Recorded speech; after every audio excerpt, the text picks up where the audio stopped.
Okay, everyone. I learned this from a mime. You go like this, it calms people down.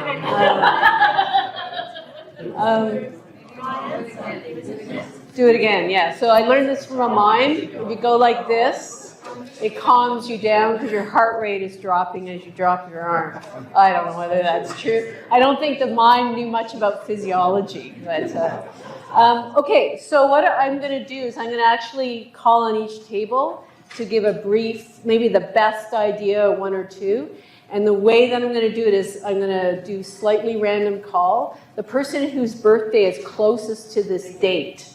Okay, so you need, in 10 seconds, you've got to figure out whose birthday is closest to June 29th. Okay?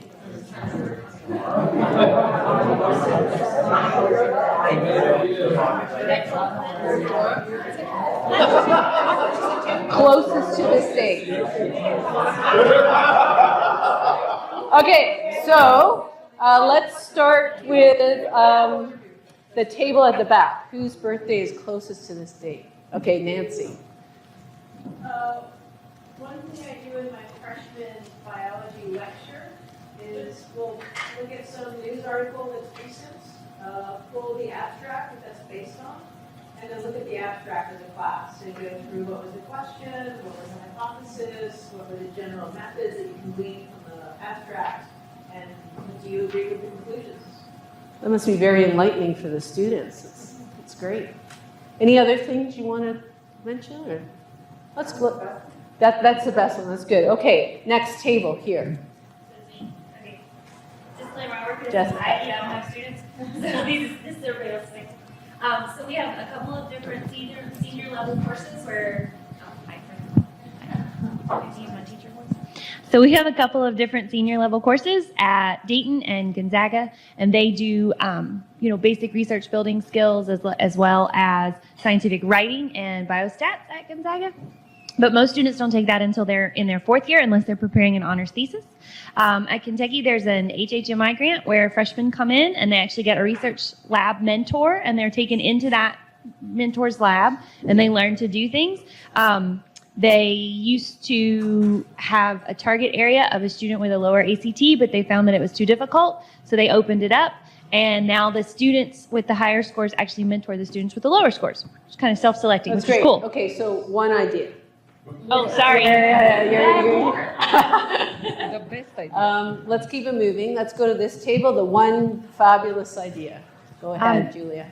We have lab head interviews, kind of similar to having a mentor. So the students, and they're in teams because we've got so many students, they go and they interview a lab head about how they became a lab head, why did they do science, why did they do research.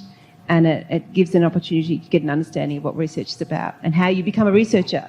Okay, so that's great. Is that for Mark at all? The lab? It is Mark, so yeah. interview. Yeah, and importantly, the students love it and the lab heads love it.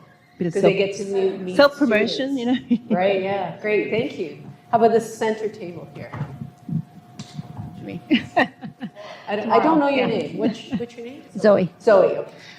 So probably the best one out of our group was from Scranton, and they actually have a lab course where the beginning they sort of learn about basic lab techniques and how to sort of compare that to articles. And then in the second semester, they actually create a mini project and do all the work, and they have to create a poster, and they have like a mini poster session as part of the class. Great, thank you.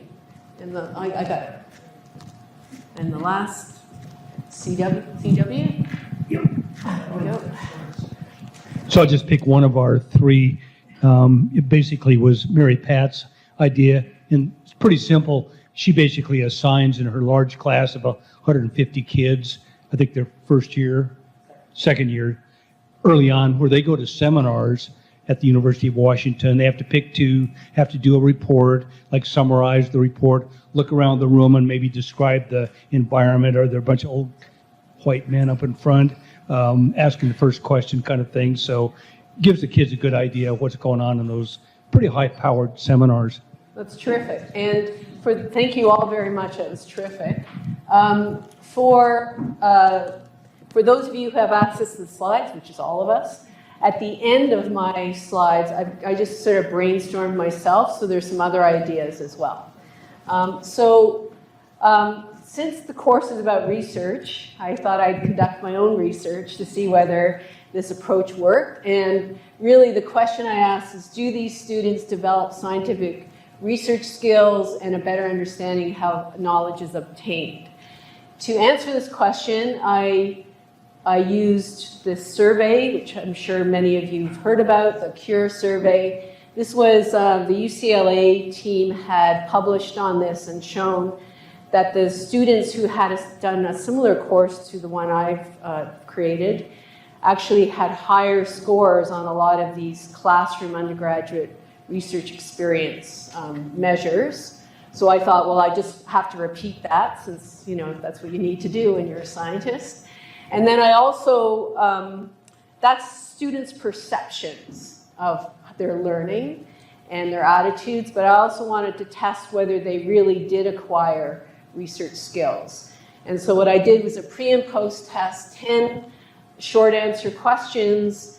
The first 3 were on scientific literature, where would you find something? The next 3 to 4 were interpreting a graph, writing the results section, a couple of paragraphs, writing a caption, and then the last 3 were designing a further experiment, so coming up with a hypothesis. These are pretty tough questions, so I'm going to show you the results from both of these. These are the results that you get from the CURE survey. So you get a link, and the students go to that link. I would say probably the response, if this is an online survey, it's done pre and post. So people who had done both pre and post, there were about 13 to 15 students per year. The course was about 30 students. So it's not a bad response rate. Here on the y-axis, the higher up is larger gains. So these are our self-reported learning gains.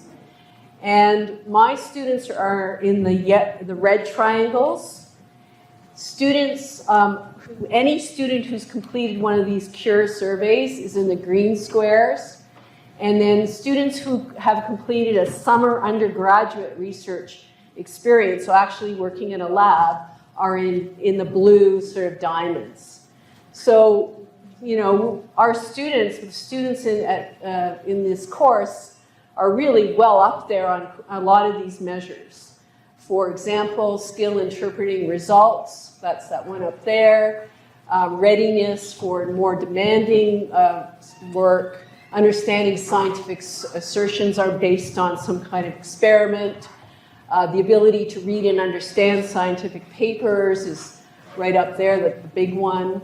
And skill in how to give an effective oral presentation, skill in science writing. So a lot of the measures, we have very good learning gains. That was from 2015, and this is from 2017. And you can see similar kinds of patterns. So in terms of actually reported learning gains, this course has done quite well. There's another part of the assessment where the students are asked, did this experience, there were sort of 3 overall kind of assessments. Is it a good way to learn about the subject? Is it a good way to learn about the process of scientific research? And does it have a positive effect on my interest in science? So in green are the responses overall from all the students who ever participated in the CURE survey.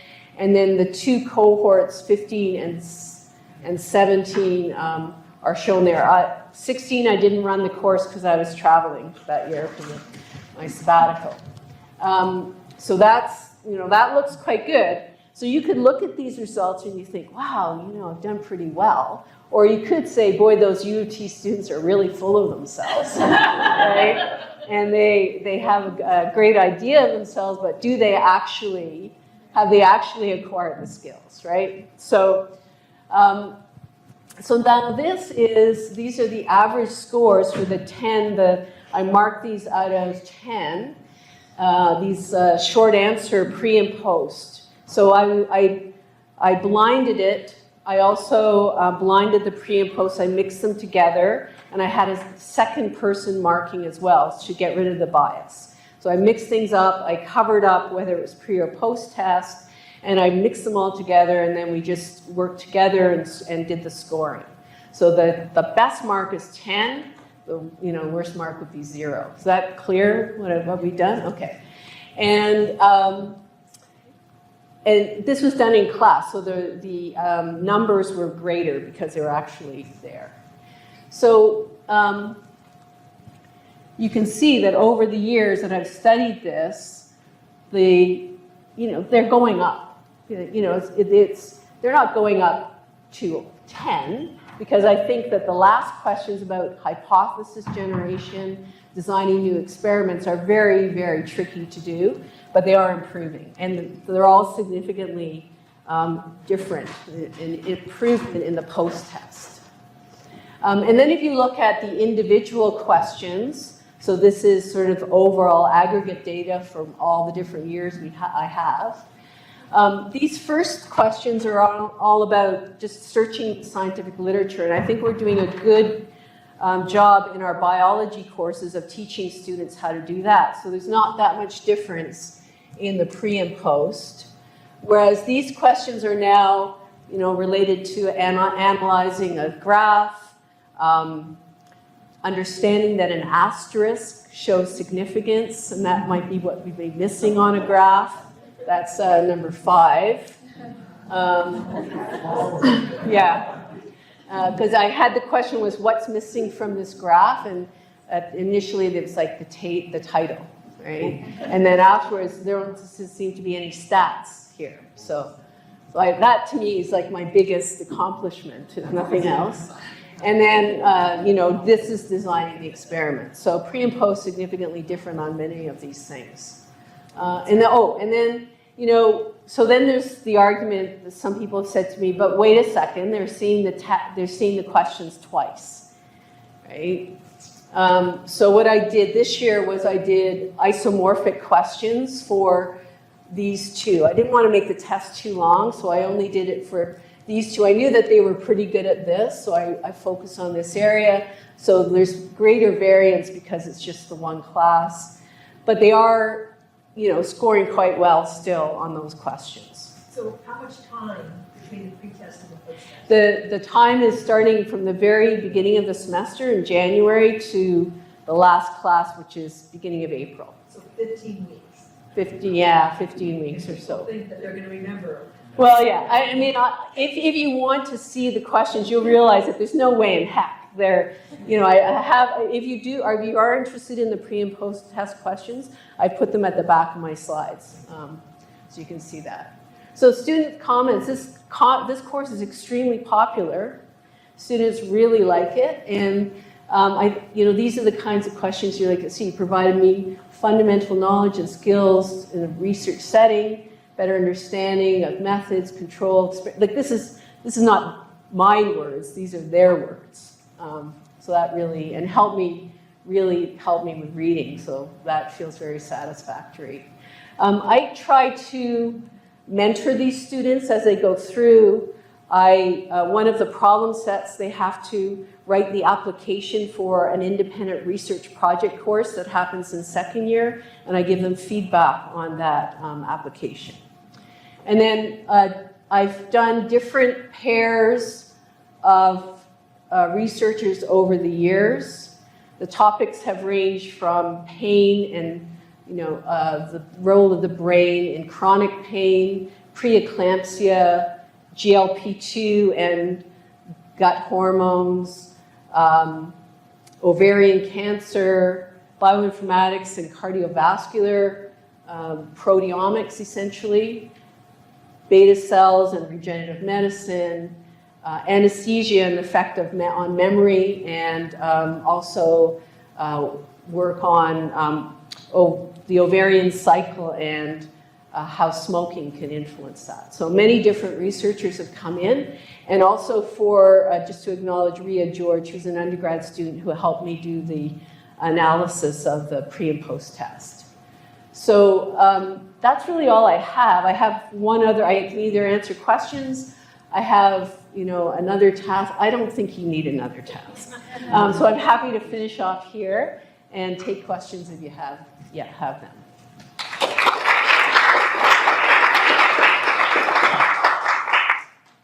Well, and actually, a topic that's not really been brought up much here, but it's a big topic back at the U, is about equity and inclusivity. And as I look at your picture here, I thought that was just great that you have both male and female scientists, and that they're not all Caucasian as well. I got one non-Caucasian. Well, yeah, but I got to do You're better also on in that. But Canada, right. I also have to be a little careful about accents as well. So this woman is from Slovakia, so a little bit stronger accent. So I have to be a little careful. That doesn't mean that all Asians have accent, but you know what I mean. But I've tried my best to have male and female each year. I tried my best to do that. And then, you won't believe this, but this year one of the topics was, well, maybe you will, but it was ovarian cycle and the effect of smoking. In the class, there were 34 women and 2 men. It was really remarkable. So I don't know whether it's that topic, so I have to be a bit mindful of that as well, because I don't want to be losing the males as well. Yeah.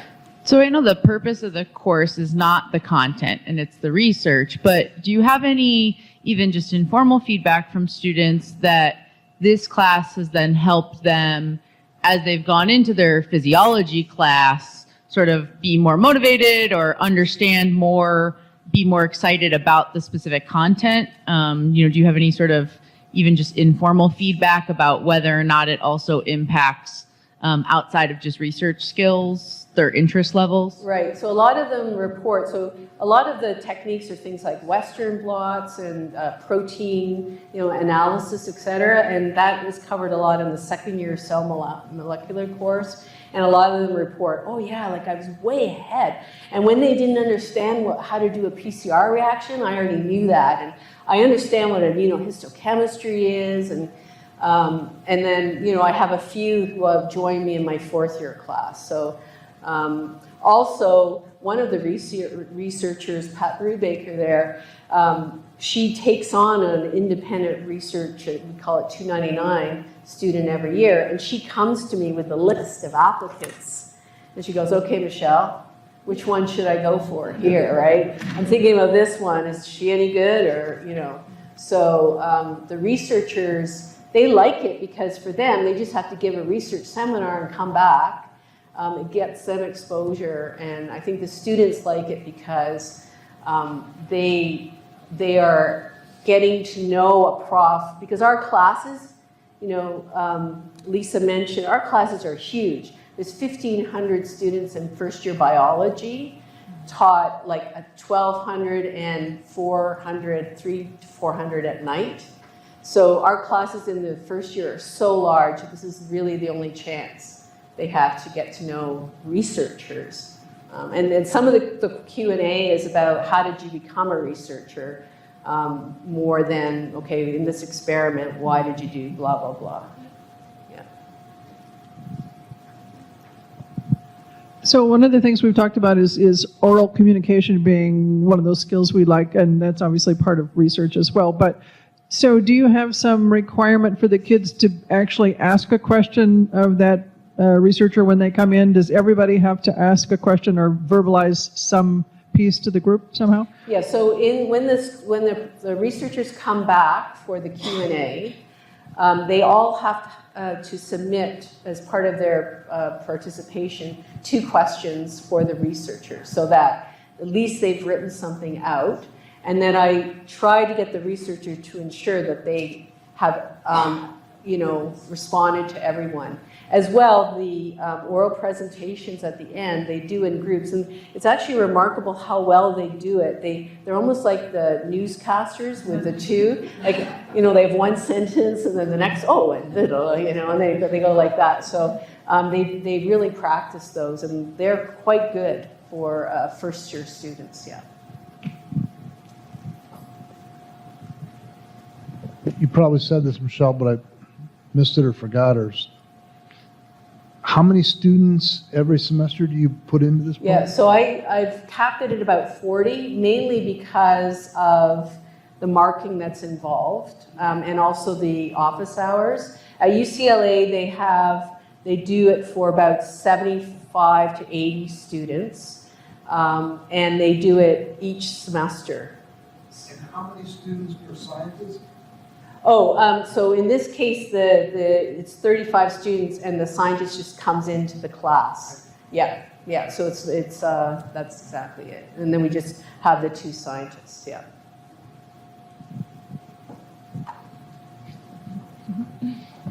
Okay, sorry.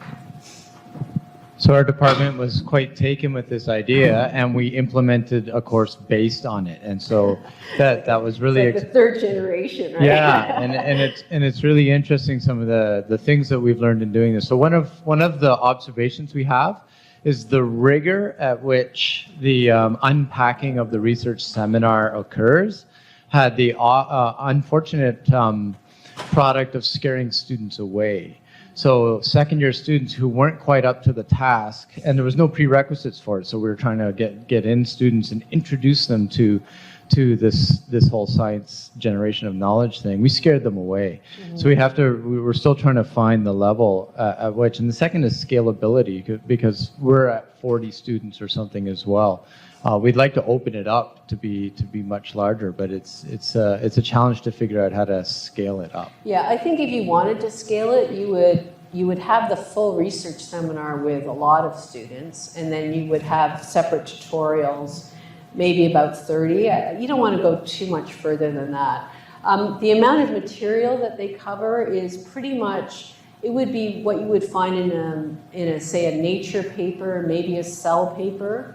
That's the kind of seminar that they cover. Pat Brubaker, she covered 4 papers, but she selected figures. So she had a nice story to tell, different, but she only selected maybe 1 to 2 figures or 3 figures per paper. So really, it's not a ton, but it's enough for them, that's for sure.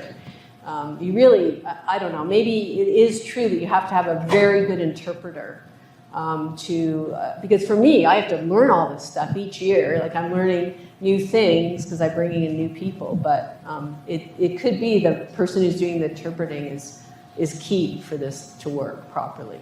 Yeah.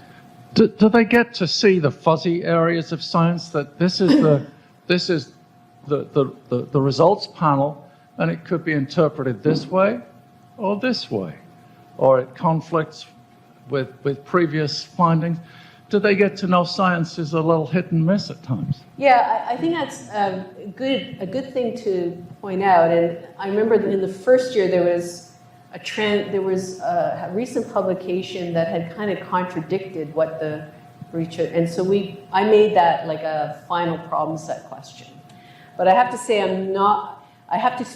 need to be a bit better at that. Sometimes one researcher said, we're trying to get these mice to exercise, and this particular strain didn't want to go on a treadmill. So those kinds of things where you had to figure out the strain that would want to exercise. So some of these things come in the Q&A, but I think you're right. I mean, I think I should try to do a little bit better job at that. But it does kind of come in every now and again. Yeah.